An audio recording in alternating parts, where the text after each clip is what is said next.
स्वतंत्रता एक ऐसा शब्द, एक ऐसा आइडिया जिसके लिए लोगों ने क्या कुछ नहीं किया, लड़ाइयां लड़ी, जानें दी, पर असल में ये स्वतंत्रता है क्या?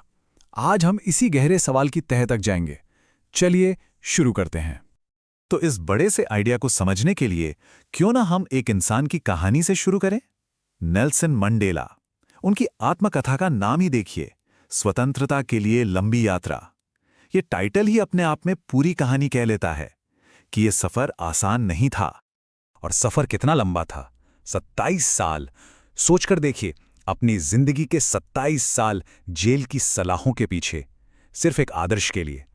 ये एक बहुत बड़ी, बहुत भारी कीमत थी। तो आइए पहले यही समझते हैं कि उन लोगों के लिए आज़ादी का मतलब क्या था, जिन्होंने इसके लिए अपना सब कुछ दांव पर लगा दिया। तो मंडेला लड़ किसके खिलाफ रहे थे? वो लड़ रहे थे रंग भेद यानी अपार्थाइड के खिलाफ, एक ऐसी जालिम व्यवस्था जो इंसान को उसके रंग के आधार पर बांटती थी। सोचिए, कहीं आने जाने की आज़ादी ना हो, अपनी पसंद से शादी करने की आज़ादी ना हो, आपके बुनियादी हक छीन लिए जाएं। और इस बड़ी लड़ाई के लिए उन्होंने अपनी छोटी छोटी खुशियों को कुर्बान कर दिया। दोस्तों से मिलना, अपना पसंदीदा खेल बॉक्सिंग, संगीत, सब कुछ। और सबसे कमाल की बात यह है कि उनकी ये लड़ाई सिर्फ अपने लोगों के लिए नहीं थी, बल्कि उन लोगों के लिए भी थी जो नफरत की जंजीरों में खुद जकड़े हुए थे। अब एक और नजरिया देखते हैं, स्वतंत्रता की एक और मिसाल। आंग सान सू की इस विचार को एक अलग ही लेवल पर ले जाती हैं। उनके लिए आज़ादी सिर्फ बाहर की जंजीरों से नहीं, बल्कि अंदर के डर से मुक्ति है। उनका मानना था कि अगर कोई इंसान अंदर से डरा हुआ है, तो वो कभी भी सही मायनों में आज़ाद नहीं हो सकता। तो इन कहानियों से अब थोड़ा आगे बढ़ते हैं और इस सवाल पर आते हैं कि फिलॉसफिकली आज़ादी है क्या चीज़? देखिए, सबसे सीधी और सरल परिभाषा तो यही है कि आज़ादी का मतलब है बाहरी रुकावटों का न होना। मतलब कोई आपको जबरदस्ती कुछ करने पर मजबूर न करे, कोई आपको कंट्रोल न करे और आप अपने फैसले खुद ले सकें। लेकिन क्या बस इतना ही है? क्या सिर्फ रुकावटों का न होना ही आज़ादी है? जैसा कि हम देखेंगे, ये तो कहानी का सिर्फ एक पहलू है। असल कहानी इससे कहीं ज्यादा गहरी है। स्वतंत्रता की इसी गहराई को समझने के लिए इसके दो चेहरों को देखना जरूरी है। एक है नेगेटिव फ्रीडम, यानी किसी चीज से आज़ादी, जैसे बाहरी कंट्रोल से, जुल्म से या गलत पाबंदियों से आज़ादी। और दूसरा है पॉजिटिव फ्रीडम, यानी कुछ करने की आज़ादी, जैसे अपनी बात कहने की, अपनी काबिलियत को निखारने की और अपनी किस्मत खुद बनाने की आज़ादी। देखिए, एक सच में आज़ाद समाज के लिए ये दोनों ही जरूरी हैं। और यहीं पर एक बहुत ही मजेदार विरोधाभास सामने आता है। क्या कुछ नियम हमें ज्यादा आज़ाद बना सकते हैं? सुनने में थोड़ा अजीब लगता है ना? तो चलिए एक सवाल सोचते हैं। क्या एक ऐसी दुनिया जहां कोई नियम कानून ना हो पूरी तरह से आज़ाद दुनिया होगी? असल में नहीं, बल्कि इसका उल्टा होगा। बिना नियमों के एक दुनिया में तो अराजकता फैल जाएगी, केओस हो जाएगा।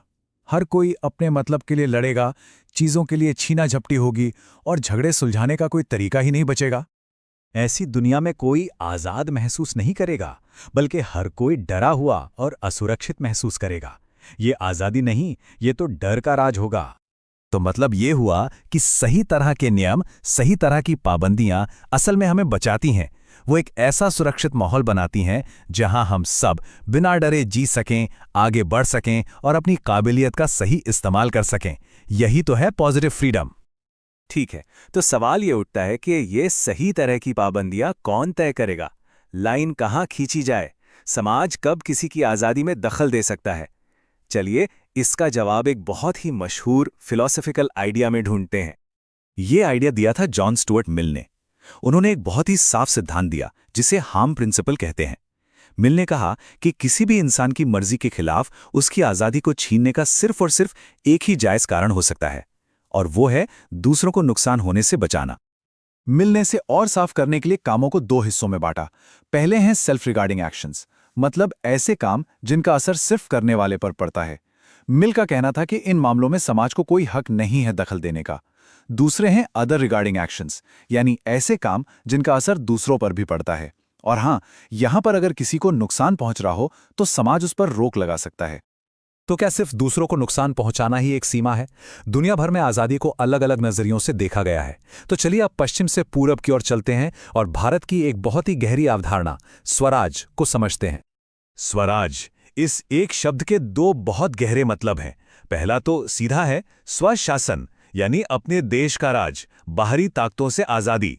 लेकिन इसका दूसरा मतलब ज्यादा गहरा है, स्वयं पर शासन, यानी अपनी भावनाओं, अपनी इच्छाओं पर काबू पाना।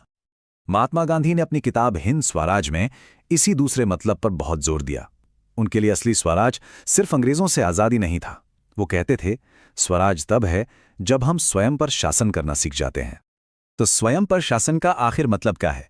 इसका मतलब है अपने अंदर आत्मसम्मान और जिम्मेदारी जगाना, उन सामाजिक ढांचों से आज़ाद होना जो इंसान को छोटा महसूस कराते हैं। ये एक तरह से खुद को जानने और पहचानने का सफ़र है। और सबसे बड़ी बात, स्वराज व्यक्ति की आज़ादी को पूरे समाज की भलाई से जोड़ता है। ये सिर्फ मेरी आज़ादी नहीं, हमारी आज़ादी की बात करता है। और यहीं पे हम आज के दौर के एक बड़े सवाल पर आके रुकते हैं। जॉन स्टुअर्ट मिल का वो नुकसान का सिद्धांत याद है? उसे आज की दुनिया पर लागू करके देखिए। आज की इस हाइपर कनेक्टेड दुनिया में, जहां हमारा एक छोटा सा काम भी, चाहे वो ऑनलाइन हो या ऑफलाइन, हजारों लोगों पर असर डाल सकता है, क्या कोई भी काम सच में सिर्फ सेल्फ रिगार्डिंग यानी सिर्फ हम तक सीमित रह गया है? ये एक ऐसा सवाल है जो आज़ादी के मायने को एक नई चुनौती देता है।